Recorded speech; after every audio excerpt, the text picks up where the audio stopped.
আসসালামু আলাইকুম, welcome to হালকনস্টাইন। So আমি একটা প্রশ্ন আমাদের প্রিসাইজ মেন্টরশিপ কোর্স হোক, ফেসবুক গ্রুপ হোক, যে কোনো ফেসবুক লাইভ হোক, অ্যান্ড আমার ইন রিয়েল লাইফ যাদেরকে স্টুডেন্টকে পড়াইছি আমি তাদের মধ্যে এই জিনিসটা দেখছি, এবং আমার ফ্রেন্ড জিহাদ হোক বা আমি হই বা অনেক চোখের সামনে অনেকজনকে দেখা যে এক্সাম হলে নার্ভাস হওয়া। সো এই একটা প্রবলেম একটা স্টুডেন্ট লাইফের মানে কমপ্লিটলি ডিস্ট্রয় করে দেওয়ার ক্ষমতা রাখে। আমার প্রিপারেশন থাকতে পারে, আমার পড়াশোনা অনেক ভালো হইতে পারে, আমি এক্সাম হল স্ট্র্যাটেজিও ঠিক থাকতে পারে, বাট জাস্ট বিকজ আমি এক্সাম হলে নার্ভাস হয়ে যাই, এই কারণে আমি আমার পড়াশোনাটা ডেলিভার করতে পারি না। অ্যান্ড আমি জানি যারা এই ভিডিওটা দেখতেছো অনেক মানুষজন এই কথাটার সাথে রিলেট করতে পারবা। সো অ্যাট দিস মোমেন্ট আমরা এক্সাম হল নার্ভাসনেস কিভাবে কমানো যায়, ঠিক আছে, এটা কমপ্লিটলি ডিলিট করা যায় না। অবশ্যই প্রত্যেকটা মানুষের এক্সাম হলে গেলে ভয় লাগে, প্রত্যেকটা মানুষ, এভরি হিউম্যান বিং। বাট কেউ এটাকে ট্যাকটিক্যালি ফাইট করে, এটাকে কমায় আনে, কেউ এটাকে ফাইট করে না। সো আমরা কমানোর কিছু টেকনিক্স নিয়ে কথা বলবো আজকের ভিডিওতে, ঠিক আছে। So point number 1, attend a lot of offline demo exams. এই জিনিসটা বুঝি, offline demo exam, not online. আমাদেরকে যে কোনো একটা এক্সাম দেওয়ার আগে আমি যত বেশি demo exam, model test, pre test, যা কিছু এভরিথিং যত বেশি এগুলো আমি অ্যাটেন্ড করব, আমার জন্য তত ভালো হবে। যেমন বাংলাদেশ টিম যখন বাইরের কোনো কান্ট্রিতে ধরো ম্যাচ খেলতে যায়, অবশ্যই তারা ম্যাচটা খেলার আগে ওই মাঠে এক দুইটা নর্মাল টেস্ট ম্যাচ খেলে, মানে হলো শুভেচ্ছা ম্যাচ খেলে বা প্র্যাকটিস করে, আলটিমেটলি ওই পিচটার সাথে পরিচিত হওয়ার জন্য, যে ওখানে বলটা কিভাবে বাউন্স করবে, ব্যাটটা কিভাবে খেলবে। সো আমি খেলা সম্বন্ধে অত ভালো জানি না, but this is just an idea যে আমি কোনো একটা এক্সাম অ্যাটেন্ড করতেছি বা আমি কোনো একটা এক্সামে বসবো, সেই এক্সাম হলের কোশ্চেনটা কেমন হবে, কোশ্চেনটা কতটুকু হার্ড হবে, এক্সাম হলের ইনভায়রনমেন্টটা কেমন থাকবে, ওএমআর শিটটা কেমন হবে। এই জিনিসটা যেই কোচিং সেন্টার বা যেই ভাইয়া বা যে অফলাইনে যেই জায়গায় যত বেশি তারা কপি করতে পারে সেই জায়গায় তুমি এক্সাম দিবা, এবং যত বেশি পারো এক্সাম দিবা।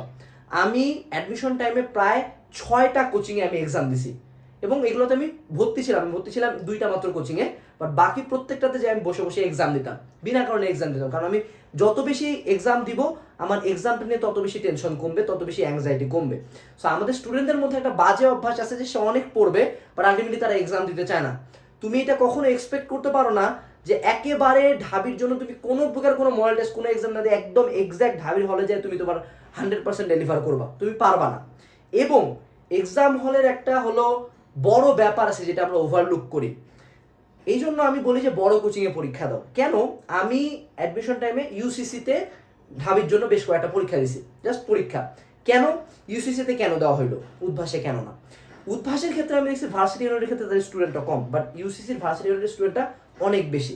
তোমার এলাকায় যে কোচিংয়ের স্টুডেন্ট বেশি সেখানে যাবা। এখন অনেক বেশি স্টুডেন্ট হওয়ার কারণে তারা যখন এক্সামটা নিত, আমি দেখলাম আমার আশপাশে 2-3 হাজার মানুষজন, একটা টিচার আছে, একটা বড় সেন্টারে আমি পরীক্ষা দিচ্ছি, অভিভাবক আছে। সো ওভারঅল একটা ঢাবির ইনভায়রনমেন্ট, একটা এক্সাম হলে যে প্রেশারটা আছে, আমাদের যে নার্ভাসনেসটা আসে, এটা কিন্তু আশপাশে দেখে। যখন আমি বুয়েটে ভর্তি পরীক্ষা দিতে যাব, আমি যখন ইসি বিল্ডিং এর সামনে দাঁড়াবো, আমি যখন দেখবো আমার সামনে কয়েকশো গার্ডিয়ান, কয়েক হাজার স্টুডেন্ট, বুয়েটের টিচাররা কোশ্চেন নিয়ে দাঁড়ায় আছে, অ্যান্ড ওই রুমটাতে যাবো, এখানে কিন্তু আমার ইমোশন জড়িত যে আমি এখানে পড়তে চাই, এটা আমার ভালো লাগার জায়গা। এরকম একটা জায়গায় এত মানুষজন দেখে একটা যে কোনো মানুষ প্যানিক করবে। সো এই এনভায়রনমেন্টটাতে তুমি যত বেশিবার ঢুকবা, যতবার তুমি অফলাইন এক্সাম দিবা, যত বেশি মডেল টেস্ট দিবা, তোমার নার্ভাসনেস ধাপে ধাপে ধাপে ধাপে কমবে। সো যারা এক্সাম এর আগে তুমি ভালো ডেলিভার করতে পারো না, তোমার অফলাইন এক্সাম দেওয়ার অপশনে দরকার হলে বাসায় বসে এক্সাম দাও, যা করো করো, ওই যেই চ্যাপ্টারটা বা যেই টপিকটা বা যেই সাবজেক্টটা বা যে জায়গায় তুমি এক্সাম দিবা, আরো বেশি এক্সাম দিয়ে সেই জায়গাটাতে অ্যাটেন্ড করো। And trust me, this is the most effective way. বাকি কিচ্ছু না করো, বাট এটা করলেও হবে, ঠিক আছে। 2 নম্বর ব্যাপার, হ্যাভ অবলিক গেইন কনফিডেন্স। আমরা কিছু মানুষজন এমন দেখি না যে ও কিছুই না, খেলে মিলে পরীক্ষা দিতে গেল, সুন্দর মতো ফাটে দিয়ে আসলো, আর এদিকে আমরা মনে করো এত কুত্তা মারা পড়াশোনা দিয়ে যাও, খুব ভালো রেজাল্ট করতে পারতেছি না। ও মনে করো জাস্ট চিল, যে বইটা পরীক্ষা দিচ্ছে, কোনো প্যারা দিচ্ছি, ওকে। এরকম অনেক মানুষজন আমিও দেখছি, অ্যান্ড হয়তো বা আমিও এরকম এক টাইপের মানুষ ছিলাম। আমি চারুকলা ভর্তি পরীক্ষা দিতে গেছিলাম, একটা হেড ছাড়া কলম আর একটা হলো প্রবেশপত্রটা পকেটের মতো ভাঁজ করে। আরও অনেক ফ্রেন্ড আমাদের পরীক্ষা দিতে গেছে, যে ও হলো একেবারে পেন্সিল, বোর্ড, রাবার, বই নিয়ে পড়তেছে, ওর মা বাতাস করতেছে, ওর বাবা জুস খাওয়াচ্ছে, ইটস ওকে, তার জন্য সেটা ঠিক আছে। বাট আমি এতটা রিল্যাক্স ছিলাম যে আমি আমার মাকেও সাথে না বলছি না, তোমাকে যাইতে হবে না, আমি যাচ্ছি। সো তুমি এক্সামের আগে যতটা রিল্যাক্স থাকবা, এই রিল্যাক্স থাকাটা অনেক বেশি ডিপেন্ড করে তুমি কতটুকু কনফিডেন্স আসো। দেখো, কনফিডেন্স লেভেলটা আমি সবসময় একটা লাইন দিয়ে ব্যাখ্যা করি। আমি সবসময় যে কোনো অ্যাডমিশন বা যে কোনো পরীক্ষার আগে, আমি এইচএসসি পরীক্ষার আগে কোনোদিন চিন্তা করে নেই যে আমার জিপিএ 5 আসবে কিনা। আমি অলওয়েজ চিন্তা করছি যে আমার বোর্ড এ প্লেস আসবে কিনা। আমি কোনোদিন A+-এর জন্য পরীক্ষা দিইনি। সো আমার কনফিডেন্স লেভেলটা এই লেভেলে আমি নিয়ে গেছিলাম। এটা কিভাবে আসছে? অবশ্যই হার্ড ওয়ার্ক, টেকনিক্স, এভরিথিং। আমি জানতাম যে বাকিদের চেয়ে আমি বেশি পড়াশোনা করছি, বাকিদের চেয়ে আমার পড়াশোনার লেভেলটা ভালো, আমি অনেক এক্সাম দিয়ে দেখছি না আমার নাম্বারটা ভালো, ঠিক আছে? সেগুলো কনফিডেন্স গেইন করার ওয়ে বললাম। এইবার কনফিডেন্স লেভেলটা অ্যাডমিশনের ক্ষেত্রে কেমন ছিল? আমার চান্স হয়ে গেছে, আমি পরীক্ষা দিচ্ছি শুধুমাত্র আমার পজিশন আগানোর জন্য।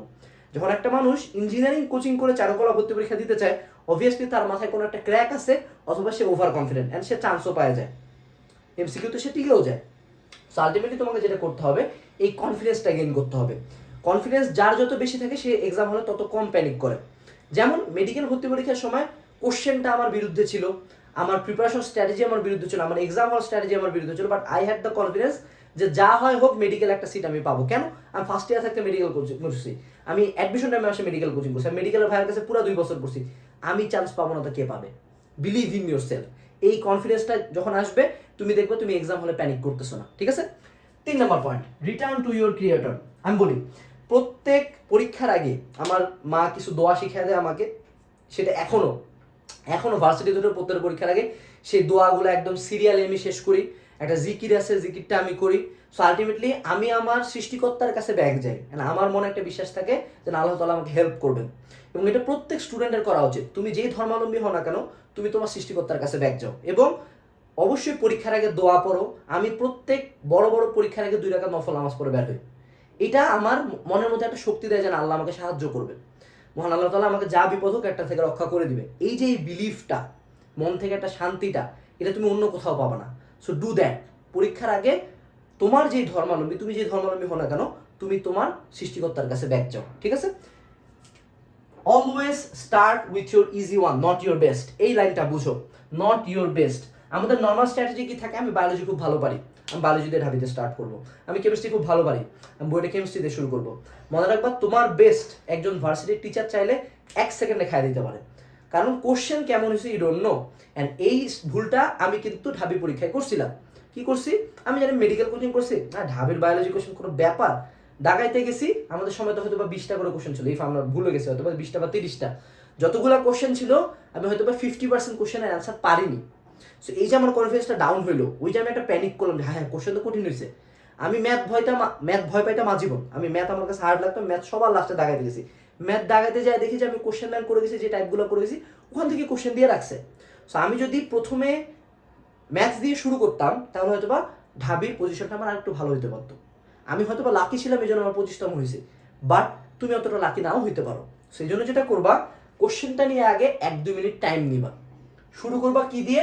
যেই কোশ্চেনটা তোমার কাছে মনে হবে সবচেয়ে ইজি, তুমি যেটাতে বেস্ট সেটা না, যেটা তোমার কাছে মনে হবে সবচেয়ে ইজি সেটাতে শুরু করবা। মনে রাখবা, প্রথম পরীক্ষার 30 মিনিট অনেক ক্রুশাল। প্রথম 30 মিনিটে তুমি যা মারবা এটাই হবে তোমার বেস্ট। এই দিকটা দিয়ে অনেকটা চান্স নির্ভর হয়ে যায়। প্রথম 30 মিনিটে তোমার ব্রেন ফিক্স করে নেয়। প্রথম 30 মিনিটে যার মাথা হিট হয়েছে, গাড়ির ইঞ্জিন হিট হওয়ার মতো, সে আর ডেলিভার করতে পারবে না।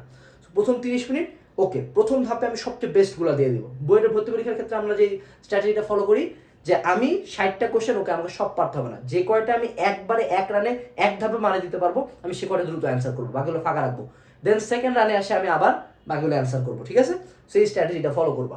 এরপরে keep the hard for the last. মনে রাখবা, হার্ড কোশ্চেন কখনো, এই মেন্টালিটি কখনো হবে আমার একটা কোশ্চেন সলভ না করলে ভালো লাগতেছে না, আমি এটা স্কিপ করতে পারবো না। মনে রাখবা, তুমি একটা ঢাবি এমসিকিউ হয়তো বা 3 মিনিটে সলভ করতেছো, এই 3 মিনিটে তোমার ব্রেনের কিন্তু একটা ক্যাপাবিলিটি আছে, তুমি ক্যাপাবিলিটি এখানে ওয়েস্ট করতেছো, যার কারণে তুমি পরবর্তীতে এই 3 মিনিটে হয়তো বা 5টা এমসিকিউ দেখাইতে পারতা, তুমি পাইতে 5 মার্ক, এখানে পাচ্ছ তুমি 1 মার্ক। সো ঢাবি হোক, বুয়েট হোক, মেডিকেল হোক, কঠিন কোশ্চেনে কখনোই টাইম ওয়েস্ট করবে না। স্কিপ পারি না, স্কিপ। দরকার হলে প্রথমবারে 100টার মধ্যে 40টা দেখাইছি, বাট 40টা আমার সলিড। তার পরবর্তীতে রান আসে 20টা দেখাবো, যেগুলো মিডিয়াম হার্ড, 60টা হয়ে গেল। তার পরবর্তীতে আমি দেখাবো আর 20টা, একটু চিন্তা করে পারবো আমি, 80টা হয়ে গেল, আমার চান্স ইনশাল্লাহ শিওর, মেডিকেল আসে 100-র মধ্যে 80 পেয়েছি ইনশাল্লাহ শিওর।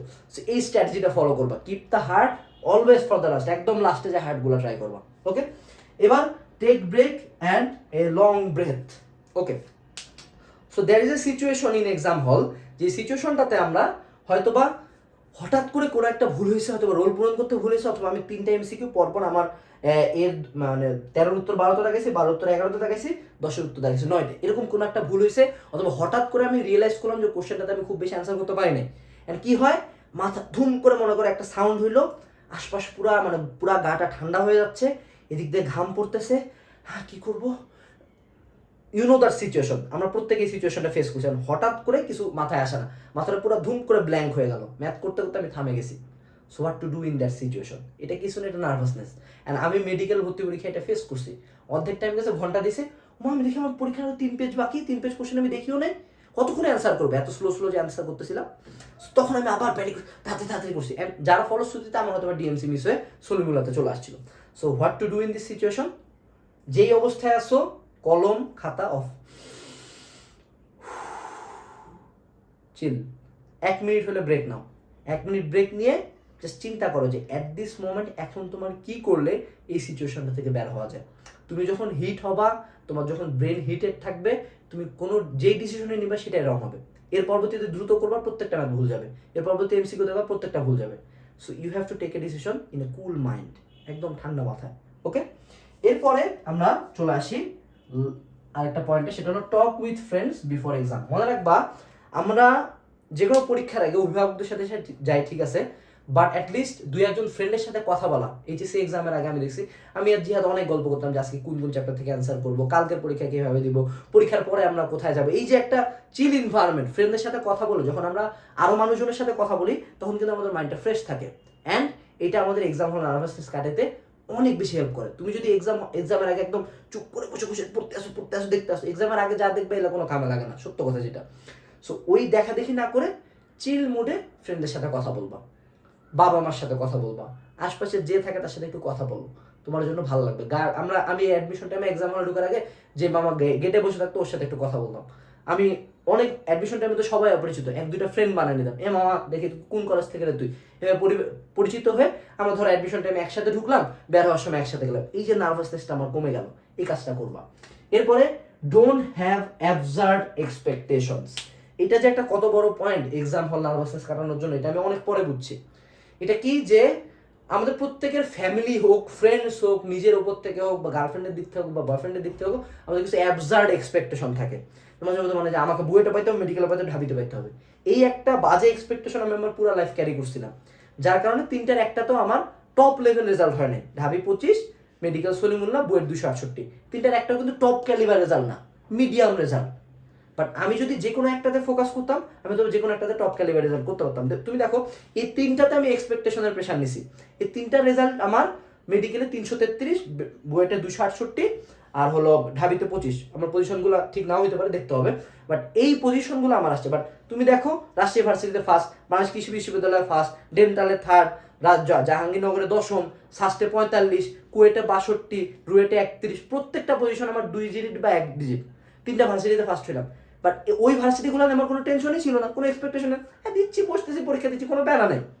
বাট বাকি 3টাতে আমার এক্সপেকটেশনের প্রেশার ছিল যে না, আমাকে ভালো করতে হবে, আমাকে টপ করতে হবে, চান্স পাইতে হবে, নাহলে জীবন শেষ।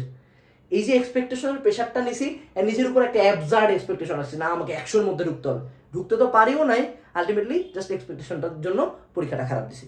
সো অ্যাবসার্ড এক্সপেকটেশন রাখবা না। কনফিডেন্স আর অ্যাবসার্ড এক্সপেকটেশন দুটো ডিফারেন্ট ব্যাপার। কনফিডেন্স কি যে ইনশাল্লাহ আমার বুয়েটে চান্স হবে, একবার অ্যাবসার্ড এক্সপেকটেশন কি আমি বুয়েটে টপ 10-এর মধ্যে থাকবো, থাকতেই হবে আমারে, এরকম না। তুমি এক্সপেকটেশনটা রাখবা একটা মিনিমাল এক্সপেকটেশন, যে না ইনশাল্লাহ আমি আমার সর্বোচ্চটা দিব, যেটা হবে আমি মানে নেব, ইনশাল্লাহ আমার চান্সটা হবে। দ্যাট ইজ কনফিডেন্স, অথবা that is self believe. But absurd expectation যে না আমারে এই 90-এর উপরে পাইতে হবে, 94-এর উপরে পাইতে হবে, নাহলে আমার জীবন ধ্বংস। এই অ্যাবসার্ড এক্সপেকটেশন যখন আসবে, এবার পরীক্ষার হলে কোনো কিছু একটু তোমার রাইট থেকে একটু রঙের দিকে যাবে, তুমি আবার প্যানিক করবে, এই মাথার 2 সাইড ঘামা শুরু হবে। So don't do that. Expectation না, কনফিডেন্স আসো, ঠিক আছে? Okay, last but not least, it's your fight, be strong. মনে রাখবা, এক্সাম হল নার্ভাসনেস কাটানোর ক্ষেত্রে এই ফাইটটা সম্পূর্ণ তোমার। এখানে আমি যা বলছি, হইতে পারে একটা ওয়ার্ক করবে না, হইতে পারে একটা সিঙ্গেল থিং তোমার জন্য ওয়ার্ক করে না, তুমি সব করছো তাও কাজ করতেছে না মাথা। এই যে এই জিনিসটা আমাদের প্রত্যেকের জন্য ডিফারেন্ট। এক্সাম হলের নার্ভাসনেসটা এক একজনের এক এক কারণে হয়। আমরা হয়তো এখানে কিছু ইস্যু অ্যাড্রেস করছি, অনেকের ক্ষেত্রে এটা ক্লিনিক্যাল মানে একটা হলো সিচুয়েশন, যেন ও নার্ভাস হয়েই যায়। সো মনে রাখবে, এই ফাইটটা তোমার। এই সম্পূর্ণ এক্সাম হলে তুমি নার্ভাস থাকে 2টা কাজ করতে পারো। অনেকে আছে এক্সাম হল নার্ভাসনেস ফাইট করে নিজের সর্বোচ্চটা দিয়ে চান্স পাবে, ভালো রেজাল্ট করবে, জিপিএ 5 পাবে, গোল্ডেন পাবে। আরেক দল এই নার্ভাসনেস থেকে, আল্লাহ আমি এক্সাম হলে নার্ভাস হয়ে যাই, ভাই আমি নার্ভাস হয়ে যাই, আমি পরীক্ষা ভালো করতে পারিনি। অনেকে আছে এক্সকিউজ দিবে, অনেকে ফাইট করবে। B the fighter. তুমি ফাইট করো। ওকে, নার্ভাস কেন আমি হব? এটা ব্রেন, এটা আমার ব্রেন, আমি এটাকে কন্ট্রোল করি, সে আমাকে কন্ট্রোল করে না। আমি ডিসিশন মেক করবো, সে আমার মতো হবে। সে কেন না চাইলে নার্ভাস হয়ে গেল, আমি কেন তাকে কন্ট্রোল করতে পারবো না? এটা আমার শরীর, সে আমার কথা শুনবে। So be that guy who fights. Exam hall নার্ভাসনেসের সাথে ফাইট করো। আমি জানি এটা একটা অনেক বড় ইস্যু, মানে আমি এটা অ্যাড্রেস করলাম, ঠিক আছে? Okay, last but not list, তোমার যদি আমার ভিডিও দেখে ভালো লাগে অথবা তোমার যদি আমার গাইডলাইন বা টিপসগুলো পছন্দ হয়, তুমি পুরা 2টা বছর এইচএসসি বা এসএসসি লাইফের আমার গাইডলাইনে থাকতে পারো আমাদের প্রিসাইজ মেন্টরশিপ কোর্সে। এখানে আমি উইকলি বা 10 দিন থেকে 15 দিন পর পর লাইভ ক্লাস নেই এবং হোয়াটসঅ্যাপে তোমাদের সাথে সরাসরি যুক্ত থাকে, তোমাদের পার্সোনাল অ্যান্ড একাডেমিক প্রবলেমগুলোর সলিউশন দেওয়ার ট্রাই করি। বর্তমানে একটা অফারের কারণে মাত্র 1050 টাকা তুমি রেজিস্ট্রেশন করতে পারবা এই প্রিসাইজ মেন্টরশিপ কোর্সে। সো প্রিসাইজ মেন্টরশিপ কোর্সের সব ডিটেলস দেওয়া আছে ভিডিও ডেসক্রিপশনেতে। সো দেখা হচ্ছে পরবর্তী ভিডিওতে। টাটা।